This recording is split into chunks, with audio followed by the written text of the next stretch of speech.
6 foot लंबे दीक्षित के पुत्र दिनेश कुमार यादव वजीरपुर मंगलवार को IHFF ओलंपिया प्रतियोगिता की मेन फिजिक कैटेगरी में विश्वव्यापी ग्रैंड फाइनल मुकाबले में चौथा स्थान प्राप्त करके अपने मेडल, ट्रॉफी, प्रमाण पत्र और विशेष रूप से प्रदान किए गए ओलंपिया मेडल के साथ पैतृक गांव जटोली पहुंचे।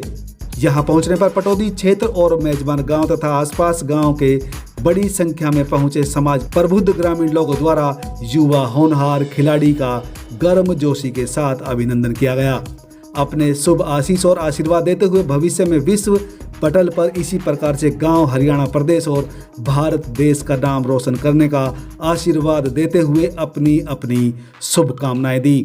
इस मौके पर विशेष रूप से दीक्षित के यादव के दादा श्री बलजीत सिंह थानेदार, पिता दिनेश यादव वजीरपुर, माता सुनीता यादव, बुआ राजेश, मुनेश नीमा और डॉक्टर विनय सहित अन्य लोग भी मौजूद रहे। आपके सामने जो तस्वीरें चल रही हैं उसमें साफ साफ देखा जा सकता है कि क्षेत्र के लोगों ने किस प्रकार उनका स्वागत और सम्मान किया।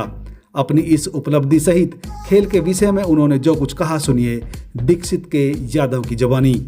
हमारे संवाददाता फतेह सिंह उजाला की रिपोर्ट। नमस्कार। आज जो हम यहाँ सब इकट्ठा हुए हैं, आज सबसे बड़ी खुशी की बात यह है कि दीक्षित जो मेडल जीत के आए हैं वो एक एशिया लेवल की चैंपियनशिप थी जिसमें हमें थर्ड रनर अप आए हैं, तो जिसमें कि बहुत ही बड़ी चैंपियनशिप थी पूरे एशिया लेवल की। तो इसमें जो इससे पहले जो कैटेगरी में आए वो लोग सारे बाहर देश के थे। तो सबसे बड़ी खुशी की बात यही है कि जो इंडिया में से सबसे पहले नंबर पे यही है, क्योंकि जो फर्स्ट और सेकंड थर्ड जो थे वो एक उसमें रशिया का था और एक लाइक अफ्रीका और एक इराक से था। तो अपने इंडिया में से सबसे पहले स्थान पे यही बोला जाएगा। और इस कंपटीशन के लिए हमने बहुत सारी मेहनत की थी, काफ़ी टाइम से हम लगे हुए थे और इससे पहले कई सारी चैंपियनशिप हुई है जिसमें हमने पार्टिसिपेट किया और हमने गोल्ड मेडल भी जीता है। तो एक बहुत बड़ा कंपटीशन था जिसके लिए हमें खेलने के लिए मुंबई गए थे और इसकी बहुत प्रिपरेशन की थी हमने। मतलब दीक्षित मेरे पास आता था, मतलब लाइक 1 घंटे का रास्ता सफ़र तय करके पूरा। सबसे मेन बात ये है कि इसमें पूरा डिसिप्लिन होना बहुत ज़रूरी है और डिसिप्लिन के साथ पूरी डेडिकेशन चाहिए, क्योंकि हर किसी के बस की बात नहीं है कि अपने आप को इतना कंट्रोल में रखना, सारी चीज़ों को लेकर मेहनत और एक जज्बे के साथ उसको कंटिन्यू करते रहना। तो इसके लिए बहुत समय लगा हमें करने के लिए, तब आज हम इस मुकाम पे और आज सब आप लोगों के प्यार की वजह से आज हम यहाँ पे खड़े हुए हैं। अवार्ड सबसे पहले मेरा काम था सिर्फ आप लोगों के लिए यहाँ तक लेके आना, जिसके लिए हमने खूब मेहनत करी। मैंने खूब मेहनत करी गुरुजी के पास जाके, गुरुजी के आशीर्वाद के हिसाब से सारी चीज़ें मैं ये सब जीत के लाया हूँ। उसके बाद खुशी इतनी है कि आप लोगों का साथ इतना मेरे को मिल रहा है, इतना आशीर्वाद मेरे को मिला यहाँ आके। और इससे ज़्यादा खुशी की बात ये हो सकती है कि घर के सारे बड़े, समाज के सारे लोग मेरे साथ आज खड़े हुए हैं और आप लोगों की सबकी आंखों में मैं जो चमक देख रहा हूँ वो इसी चीज़ के लिए मैं इतनी सालों से, इतने महीनों से मेहनत कर रहा था। और बड़ी खुशी है, बड़ी मुझे सबका साथ मिला, सबका आशीर्वाद मिला, उसके लिए बहुत बहुत धन्यवाद। इस कामयाबी के पीछे जो मुख्य हाथ किसका मानते हैं? देखो जी, इस कामयाबी पीछे ये जो मेरा गेम है, इसके पीछे किसी एक इंसान का हाथ नहीं हो सकता। सबसे पहले फैमिली का साथ होना बहुत ज़रूरी है। आपका परिवार, आपका साथ, आपके दोस्त आपके साथ खड़े होने बहुत ज़रूरी हैं, जो मेरे साथ हमेशा हर एक कदम पर मेरे साथ खड़े रहे हैं। दूसरा सबसे बड़ा हाथ मेरे गुरुजी का है। इन्हीं के आशीर्वाद से, इन्हीं के सबका आशीर्वाद से मैं ये सब जैसे जैसे इन्होंने अपनी गाइडेंस से मेरे से जो चीज़ करवाई, क्या खाना है, किस टाइम का करना है, किस टाइम सोना है, किस टाइम क्या कोई भी डिसिप्लिन फॉलो करना है, वो सब गुरुजी ने मुझे बताया और एक सही दिशा के साथ से मैं आपके सामने आज ये सब जीत के सामने खड़ा हुआ हूँ। इस कामयाबी के बाद अगला लक्ष्य क्या होगा आपका? देखो जी, लक्ष्य सिर्फ एक होता है, सबसे बड़ी ऊंचाई पे पहुंचना। और आज जो भी मेडल्स, जो लोग बाहर रशिया दूसरे देशों से आके वो लेके गए हैं, अगले साल नहीं उससे अगले साल वो उनसे गोल्ड मैं वापस लेके आ जाऊंगा और आपके सामने यहीं प्रत्यक्ष में रख के दिखाऊंगा आप सबको। ये जो चैंपियनशिप थी, इसका पूरा क्या नाम था? कौन लोग ऑर्गेनाइज थे? किस लेवल पे की गई? इंटरनेशनल चैंपियनशिप होती है, जैसे आप लोग और खेलों में देखते हैं कि ओलंपिक्स के नाम से होते हैं। हमारी बॉडी बिल्डिंग में ये ओलंपिया के नाम से होता है, इंटरनेशनल चैंपियनशिप। तो ये एक इंटरनेशनल चैंपियनशिप होती है जहाँ पे अब इंडिया में एक बार मुंबई में होता है हर साल। तो इसमें हर देश से लोग, जहाँ भी वो अफ्रीका है, चाहे अमेरिका है, चाहे वो कोई भी कंट्री है, वहाँ से हर लोग आते हैं, पार्टिसिपेट करते हैं और अपना बेस्ट देके जाते हैं। तो इस बॉडी बिल्डिंग चैंपियनशिप में कोई वेट कैटेगरी भी होती है या मेरी ओपन कैटेगरी है? हाइट के हिसाब से होती है। तो जो मेरी कैटेगरी थी मेंस फिजिक, जो मैंने गेम खेला है उसमें मेरी कैटेगरी थी एच। जो 6 फुट से ऊपर के लोग होते हैं वो सारे एक साथ खेलेंगे। तो अपने इंडिया में अपनी हाइट का जो रोब है वो अब 6 फुट के आसपास का इतना रहा नहीं है, इसीलिए मेरे साथ खेलने वाले जो भी एथलीट्स थे वो सब फॉरेनर थे। वो सब जो भी मुझसे ऊपर रहे हैं, जो जीते हैं, वो कोई कनाडा से था, कोई रशिया से था, कोई इराक से था, कोई अफ्रीका से था। तो इंडिया से मेरी कैटेगरी में सिर्फ मैं ही था जो ये मेडल मैं आपके सामने लेके खड़ा हुआ हूँ। अगर इसकी बॉडी बिल्डिंग की बात की जाए जी।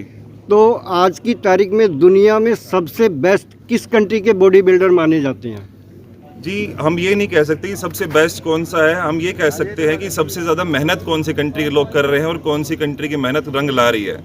हम कुछ साल पहले तक इतना बॉडी बिल्डिंग में ग्रो नहीं कर पा रहे थे, लेकिन धीरे धीरे करके हम जो बाहर के लोग, यूएसए के लोग ज़्यादातर इस लाइन में बहुत आगे रहे हैं, लेकिन अब धीरे धीरे करके हमारे इंडिया उनके नज़दीक जा रहा है और आने वाले कुछ ही सालों में हम उनको पीछे छोड़ने के लिए पूरे सक्षम हैं। एक कॉमन चीज़ आ जाती है हाँ जी। खान पान को लेकर के, वेजिटेरियन और नॉन वेजिटेरियन। आपके नज़रिए से जिस मुकाम पे आप पहुँचे हैं या जो बॉडी बिल्डर पहुँचते हैं, जी वहाँ किस चीज़ को प्रायोरिटी दी जानी चाहिए? जी, इसमें हम 2 चीज़ ले सकते हैं कि एक तो इंसान बॉडी वेजिटेरियन फूड खा के बना सकता है, लेकिन अगर आपको यूएसए वाले लोग जो पूरा आधारित रहते हैं नॉन वेजिटेरियन पे, उनका बेस जो फूड है वो ही नॉन वेजिटेरियन ही है। नॉन वेजिटेरियन फूड देखा जाए तो प्रोटीन की मात्रा में ज़्यादा होता है, तो और हमारा जो वेजिटेरियन फूड है उसमें प्रोटीन की मात्रा कम होती है और कार्बोहाइड्रेट की ज़्यादा होती है। तो बॉडी बिल्डिंग के लिए जो सबसे अहम 2 चीज़ें हैं वो कार्बोहाइड्रेट और प्रोटीन है। अगर हम देखें कि बाहर के लोग सिर्फ प्रोटीन की डाइट पे आधारित है, वो नॉन वेजिटेरियन पे आधारित है, तो इस हिसाब से हमें वेजिटेरियन होते हुए हम उनको उनके साथ पहुंच सकते हैं, लेकिन उनको बीट नहीं कर पाएंगे। इसलिए हमें एक्स्ट्रा प्रोटीन के लिए थोड़े बहुत अपने नॉन वेजिटेरियन पे आधारित होना पड़ेगा अगर हमें चैंपियनशिप में जीत चाहिए तो। आप कितने टाइम से हैं इस फील्ड में, वो बताइए। मेरे को, मैं आपको सही बताऊं तो मैंने एक्सरसाइज करना 2015 में शुरू किया था, लेकिन जो कंपटीशन और ये गेम वगैरह खेलने की मेरे अंदर चाह आई वो मोहन भैया जो मेरे गुरुजी हैं उन्हीं को देख के आई थी। 2017 में इन्होंने यही वाला मेडल, सिल्वर मेडल जीता था। उसी के बाद से मेरे अंदर एक चाह जगी कि मैं ये गेम खेलूं और मुझे भी इस मुकाम पे पहुंचना है। तो ये सब करते करते मैंने 2022 लॉकडाउन के बाद, 2020 लॉकडाउन के बाद मैंने एक प्रॉपर तरीके से इसके लिए तैयारी करना शुरू करा मोहन भैया के अंदर। और 2021 में, 2022 में हमने तैयारियां शुरू करी। 2022 में हमने बहुत सारे मेडल जीते इंडिया लेवल पे, जिसमें कई गोल्ड कई सिल्वर रहे थे मेरे। उसके बाद 2022 में हम लोग इसी स्टेज पे, इंटरनेशनल स्टेज पे गए थे, जिसमें मेरा कोई मेडल नहीं था उस टाइम हमें जाके वहाँ पता चला कि हमारी बॉडी में क्या कमियाँ हैं, क्या हमने कमियाँ पूरी करनी है। हमने उन कमियों को पूरे करने के लिए 2023 दिया, 2024 दिया, और आज 2024 में हम आपके सामने ये मुकाम जीत के आपके सामने खड़े हुए हैं। और आने वाले टाइम में अब हमें फिर से पता चला है कि हमारी बॉडी में और क्या कमियां हैं जिसकी वजह से हम गोल्ड नहीं ले पाए। अब हम फिर से उसकी तैयारी करेंगे और मैं आपको वादा करता हूं कि आने वाले टाइम में मैं आपको ये मेडल जो लेके आया हूं, ये गोल्ड लेके दिखाऊंगा और आपके हाथ में सौंप के जाऊंगा। बॉडी बिल्डिंग के अंदर अब वीमेन भी आ रही हैं। क्या जी?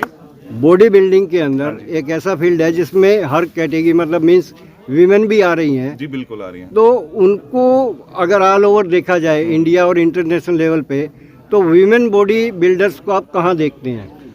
अब हम देखना चाहे कि कल जैसा गेम हुआ था तो पहले हम देखते थे कि जितने भी लोग एथलीट्स, लेडीज़ जो गर्ल्स थी वो जहाँ वहाँ आती थी वो सब फॉरेनर्स थी। लेकिन कल हमने ये देखने को मिला कि उनके बराबर में खड़ी हुई 5-6 लड़कियां उस लेवल पे हमारे इंडिया से थी जो उनको बराबर टक्कर दे रही थी। और आने वाले टाइम में हमारी लड़कियां उनको पछाड़ेंगी, उनको पछाड़ के दिखाएंगी, और वो जो मेडल वो जो ले जाते हैं देश से बाहर, उनसे छीन के अपने घर में रख के दिखाएंगे। अगर इंडिया लेवल पे बात की जाए हाँ जी। तो स्पोर्ट्स कोई भी हो, मैक्सिमम हम कह देते हैं जाट बेल्ट, हाँ जी, वहाँ से आ रही हाँ है। जी। जो कल आपने बॉडी बिल्डिंग में आपने नाम लिया कि वीमेन हैं, हाँ जी, वो किस एरिया से या किस बेल्ट से बिलोंग करती हैं, वो बताइए आप। जी बॉडी बिल्डिंग किसी एरिया का खेल नहीं होता, ना ही कोई खेल किसी स्पेसिफिक जात से जुड़ा हुआ होता है। खेल सबके लिए है और बॉडी बिल्डिंग भी सबके लिए है। मेन बात है मेहनत। अगर आपके शरीर में मेहनत है, चाहे आप जाट हों, चाहे आप गुर्जर हों, चाहे आप राव साहब हों, चाहे आप किसी भी कास्ट से बिलोंग करते हों, कोई मैटर नहीं करता। अगर आपके अंदर जज्बा है, आप मेडल आपके हाथ में आएगा ही आएगा, चाहे आप किसी भी जात से बिलोंग करते हो।